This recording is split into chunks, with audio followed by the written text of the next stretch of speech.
Okay, in our next chapter, chapter number 9, we will talk about solutions. Now, a solution is a homogeneous mixture of two or more substances. There has to be at least two, but there's no ceiling, no limit in how many there can be. Now, a solution will form when there's a sufficient attraction between the solute and the solvent molecules. Now, those terms, solvent and solute, are what make up a solution. The solvent is the substance that's present in the higher amount. In almost every case in chemistry, the most likely solvent will be water, and then the solute is the substance found in the smaller amount. So, for example, the image that's given here, you have a beaker filled with water and salt is being added to it. So that is forming a solution. You have a mixture of two or more substances, the water and the salt. And in this example, the salt is present in the lesser amounts. The salt will be the solute, and the water will be the solvent. Now, solutes can be either liquid or gas or solid, just like in the previous example with the grains of salt. They will be evenly spread out throughout the solution, and they will mix with the solvent so the solute and solvent have the same physical state. Another key factor about solutes, you can't separate them by filtration. For the beaker of salt water from the previous slide, you couldn't filter out that salt just by using a normal filter of any kind. But the way you can separate the two is by evaporation. If we were to take that beaker of salt water and evaporate the water away, the salt would remain behind. So that's how you can separate the two. It has to be by evaporation of the solvent.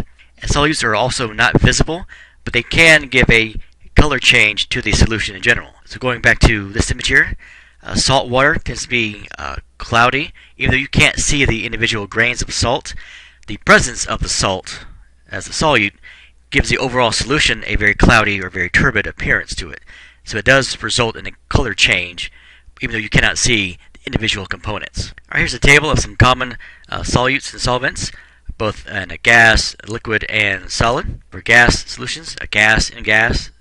So for example, air is a very good example. Primary solute would be oxygen, solvent would be nitrogen, because nitrogen is present in the higher amount than oxygen is in the general air. For liquid solutions, a gas and a liquid, say soda water or household ammonia. So for household ammonia, the primary solute would be ammonia, and the solvent would be water. Say vinegar, this would be primary solute, and water, primary solvent. Seawater, sodium chloride or salt, with the solute, of course water would be the solvent. So in almost every case we're talking about a liquid solution, in most cases, not all, but in most cases, especially in chemistry and biology, the solvent will almost certainly be water. Now water is probably the most common solvent found in nature. And it's a polar molecule due to the bond between the oxygen and the hydrogen. And the molecules that will form hydrogen bonds like this are very important in many biological compounds.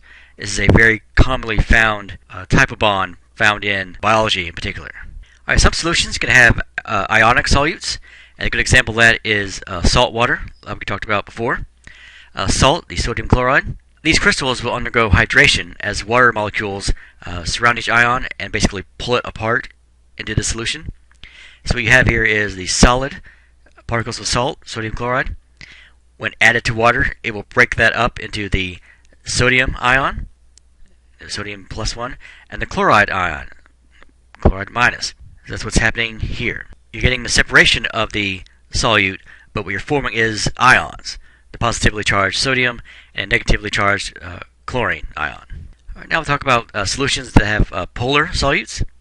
A polar molecular compound, such as methanol, which is really just a carbon surrounded by 3 hydrogen atoms, and that's joined to an hydroxide ion, or OH ion, is soluble in water because methanol has a polar OH group that will help form a hydrogen bond with water. Polar solutes require a polar solvent in order to form a solution. So here's how this would look. Methanol solute, and then you have the water solvent. So when you add these two together, you get the methanol water solution due to the hydrogen bonding.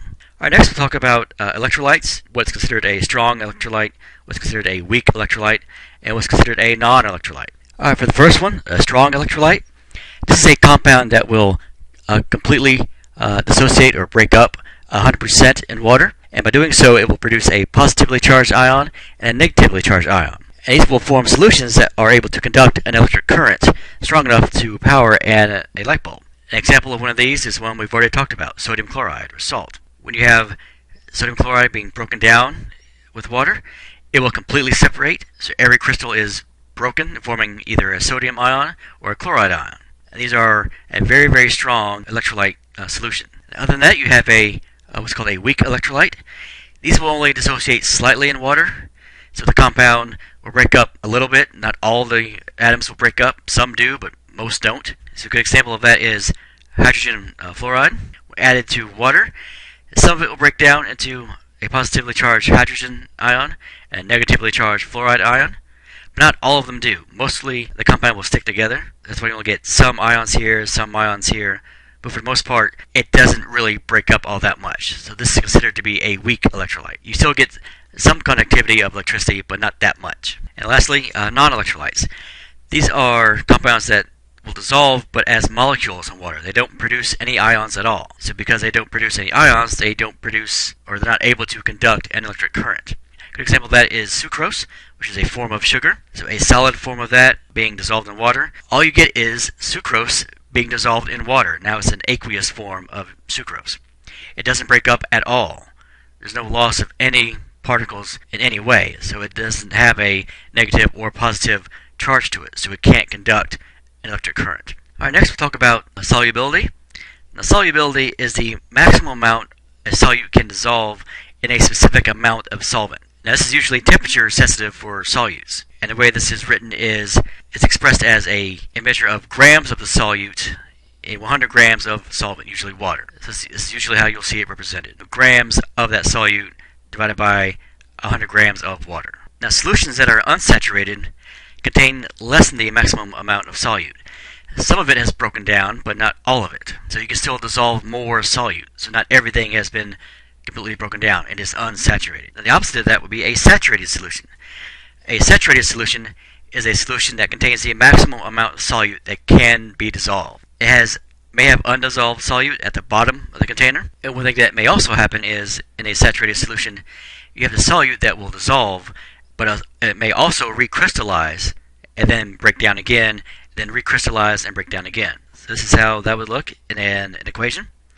Solute plus a solvent.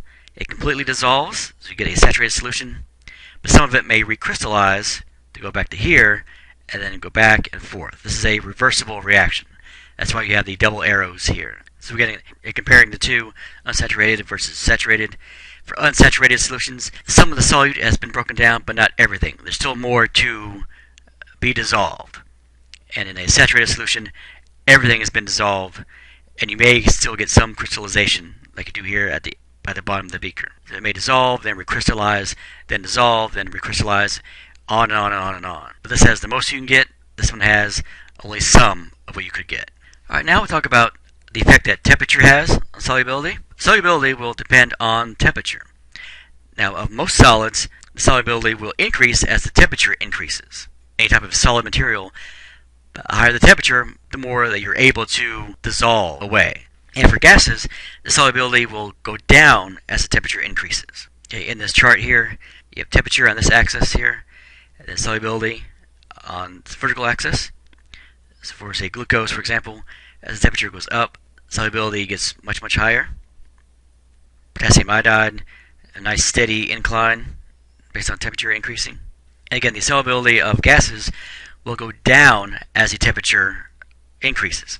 Right, here are some common examples. Oxygen here, carbon monoxide here, nitrogen here. As you can see, as the temperature increases, the solubility of each gas will go down.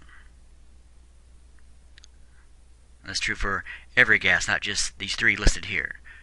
But as temperature goes up, solubility will go down. Alright, now we'll talk about the connection between pressure and solubility. And a good way to explain this is what's called Henry's law. Henry's law states that the solubility of a gas in a liquid is directly related to the pressure of that gas above the liquid. And at higher pressures, more gas molecules will dissolve in the liquid. So when the pressure of a gas above a solution goes down, the solubility of that gas also goes down. So the example that's given here, a typical can of soda, you have carbon dioxide under high pressure because it's closed. So you'll have more gas dissolving in that liquid. But once you open it and that pressure gets released, it's going to be much lower pressure on the liquid because the pressure of the gas above it has decreased. Alright, next we'll compare soluble versus insoluble ionic compounds. Only ionic compounds that contain a soluble cation or anion are soluble in water. In an insoluble ionic compound, the ionic bonds are way too strong for the polar water molecules to break apart. So we can use the solubility rules to predict whether or not an ionic compound would be expected to dissolve in water or not.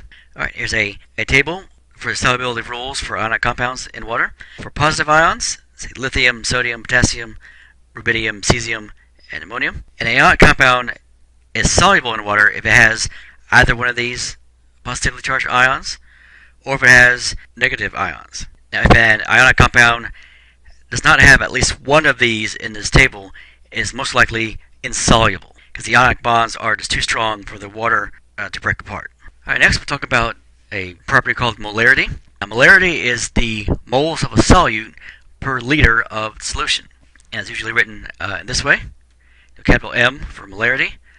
Moles of a solute per every liter of solution. A solution of sodium chloride is defined as having 1 mole of sodium chloride per 1 liter of that solution. Alright, next we'll talk about some various properties of solutions. The image here is antifreeze being poured into a radiator, and the compound that's found in that is ethylene glycol. This will help form an aqueous solution that will help lower the freezing point. This will help form a solution that actually has a freezing point that's lower than water. That's why it's called antifreeze. It takes a lower temperature in order for it to freeze. Okay, for the learning goal for this section of the chapter, be able to identify what is a solution versus a colloid versus a suspension, and describe how the number of particles in a solution will affect that solution's freezing point and boiling point and the osmotic pressure of the solution. Next we'll contrast solutions and colloids. Solutions will be transparent. You cannot separate the components, and will contain small particles or ions or molecules that can't be filtered through a semi-permeable membrane. A good example of this is the salt water that we've been talking about this chapter. You can't separate the salt from the water. The only way you can separate the two is by evaporating the water. That's not a filtration process, that's evaporation. Now that compared to colloids, a colloid will have medium-sized particles within the solution. It also cannot be filtered, but it can be separated by a semi-permeable membrane. And in this table there are some examples of some common colloids. Say cheese, butter, milk is another good example of a colloid, shaving cream, soap suds, so on. Next we'll talk about suspensions. Suspensions are heterogeneous and non-uniform mixtures. These will have very large particles that will settle out of the solution. When the solution is not moving or when the solution is standing, not being stirred, the larger particles will settle down at the bottom. These can be filtered, and they must be stirred in order to remain suspended. Once you stop stirring, say a glass of water where you add dirt to it, if you keep stirring, they will all mix together. But once you stop stirring, the dirt will settle down to the bottom of the glass, or bottom of the beaker. That is a suspension. Other examples, platelets that are found in blood, muddy water, and calamine lotion. Alright, next we'll talk about freezing point lowering and the boiling point elevation. When a solute is added to water, physical properties can change. And also the vapor pressure above the solution can go down, the boiling point can increase, and the freezing point can also decrease. Now, these types of properties are called colligative properties. They only depend on the concentration of the solute particles of the solution. So the higher the concentration of the solute, the higher the impact you'll have on the solution in general. Alright, first we'll talk about vapor pressure lowering. Increasing the concentration of the solute particles in the solution decrease the number of solvent particles at the surface of the solution. This will prevent some of the solvent particles actually leaving the solution. So let's say this example here is one we've talked about before, the water and then adding the salt to it. So in this beaker would be just a pure solvent, just a pure water. And in this beaker here we have the solute plus the solvent. For our example, adding the salt to the pure water. And by doing so, since you're adding the solute to the solvent, you're actually lowering the vapor pressure. And by doing so, this also prevents some of the particles of the solvent from escaping the solution. Alright, next we'll talk about boiling point elevation. Increasing the concentration of the non-volatile solute particles in a solution will raise the boiling point of that solution. Because you're increasing the concentration of the solute, that will actually lower the vapor pressure and also will increase the boiling point of that solution. Alright, somewhat related to that is the freezing point lowering. And a good example of this is when you add salt to a road or say a sidewalk or a driveway that's covered in ice, and by doing so that ice will melt. And what you're doing here is actually lowering the freezing point of the water. So instead of freezing at 32 degrees Fahrenheit, it may now freeze at 28 degrees or so. So it takes a lower temperature in order to freeze. An example that we've seen before, or we saw earlier, adding the antifreeze to the radiator. By adding the ethylene glycol to the water in the radiator, you are forming hydrogen bonds between the water and the ethylene glycol, and because of that process, you are lowering the freezing point, which is why it's called antifreeze, and also you're raising the boiling point of that solution. Alright, now we'll talk about particles in solution. A solute that is a non-electrolyte will dissolve as a molecule. We've talked about this earlier. Whereas a solute that is a strong electrolyte will entirely break up as ions. So for example, the solute antifreeze, ethylene glycol, C2H6O2, is a non-electrolyte, so when it dissolves in water, it just dissolves as an aqueous molecule. So 1 mole of ethylene glycol in a liquid form, when it's dissolved in water, will just become 1 mole of aqueous ethylene glycol. It doesn't break up at all, so that's why it's a non-electrolyte. An example of a strong electrolyte that we've talked about previously, sodium chloride, NaCl. When that's in water, it will completely dissociate. So you have the sodium ions, which are positively charged, and you have the chloride ions, which are negatively charged. So this breaks up completely compared to ethylene glycol, which doesn't break up at all. But when you're comparing the number of moles in that solution as it breaks up, 1 mole of sodium chloride will break up into 1 mole of sodium ion and also 1 mole of chloride ion. You don't get a 50-50 split. You don't get half a mole here and half a mole here. You get 1 mole of each individual component of that solution. So 1 mole of sodium chloride in solid form will actually give you 2 moles of particles in solution because you have 2 ions being formed here, here, and here. All right, now we'll move on to osmosis. Hopefully you remember this concept from general biology. This is the movement of water across a semi-permeable membrane. And here's an example of how that would look here. This is a beaker, and it's divided in half by the semi-permeable membrane. You have these yellow circles here are the solute. In this example, they're going to be sucrose. And when you have a higher concentration of solute on this side of a membrane versus this side, water will always rush toward the higher concentrated side in order to balance everything out. That's a big theme in nature, is to become more stable, become more balanced. So there's too much more sucrose on this side of the membrane than there is here. So water will leave here to go across the membrane here to balance it out. And when that happens, this water level on this side will drop, and the water will keep moving until there's an equal concentration on both sides of the membrane. A nice equilibrium is what nature is always striving for, a balance. We'll move on to osmotic pressure. Now the osmotic pressure is equal to the pressure that would prevent the flow of additional water into the more concentrated area side. And of course the osmotic pressure is greater as the number of dissolved particles increases. In order for this water to be slowed down from going from here to here, the osmotic pressure needs to be higher, basically to put the brakes on the flow of water across the membrane into the higher concentrated side. Alright, next we'll talk about solutions that are either isotonic or hypotonic or hypertonic. And those concepts are very important when it comes to biochemistry in particular. Because cell membranes in biological systems, like human cells, are semi-permeable, osmosis is an ongoing process. It doesn't just happen once and it's over. It's constantly going on. You have water moving into a cell and also water moving out of a cell. So the solutes in body solutions like blood or lymph or interstitial fluid or blood plasma all exert some type of osmotic pressure. And most IV solutions that are used in hospitals are going to be isotonic solutions. And iso means equal. Isotonic solutions exert the same osmotic pressure as the body fluids. Now solutions can either be isotonic, hypotonic, or hypertonic. And those terms reference the concentration of the solute versus the solvent. And what you want is an isotonic solution here. And the common example that's used to represent these three situations are red blood cells. That's what these three are. In a normal, balanced situation, there's no net movement of water into the red blood cell or out of the red blood cell. There's water moving in and out, yes, but the net movement is zero. The amount that goes in equals the amount that goes out. So there's no change in volume there.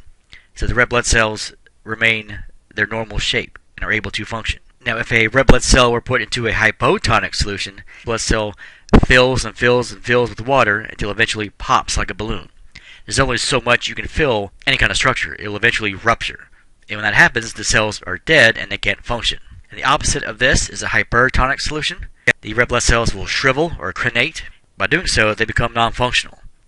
So this is the situation that you do want, isotonic, but you don't want either one of these. In both of these situations, these cells will eventually become non-functional and then die. Right, in the hypotonic solution has a lower solute concentration than the red blood cells. Hypo always means lower or less than. So there is less solute in the solution than there is in the cell. And the way you can predict what direction these cells or the water moves, the water will flow toward the hypertonic side. So in this situation, the cell is hypertonic, the solution is hypotonic. So water will leave the solution and enter the cell. But when that happens, the cell will fill up with water and eventually will pop like a water. And that process is called hemolysis. Hemo because it's a blood cell, and lysis means to rupture or to break open. Okay, the opposite of that situation, hypertonic. The solution has more solute than the red blood cells do. Water will leave the red blood cells and enter the solution. But when that happens, these cells will shrivel up, a process that's called crenation. And when that happens, the cells become non-functional and then they will die. This is the same thing as if you ever were to put salt on a snail or on a slug. There's more salt outside of that snail's body than there is inside of that snail's body. So water will leave the snail in order to balance it out. But when that happens, the snail will shrivel up and then die. It's the same process here. So the situation that you do want the red blood cells in is an isotonic solution. There's no net movement of water. So the cells are able to stay their normal shape and be able to function normally. If they're a hypotonic solution, they will eventually be ruptured and they can't work. If they're in a hypertonic solution, they will eventually shrivel up and then die, and then they can't work. Now we'll move on to the process of dialysis. In dialysis, you have solvent and small solute particles will pass through an artificial membrane, basically functioning as an artificial kidney. The larger particles are retained inside and are filtered out of the blood. And so during dialysis, the products that are retained are common waste products, excess water, toxins, urea, and so on. The things that your body does not need or want inside it, that the kidneys would normally function or normally filter out, dialysis do that for you.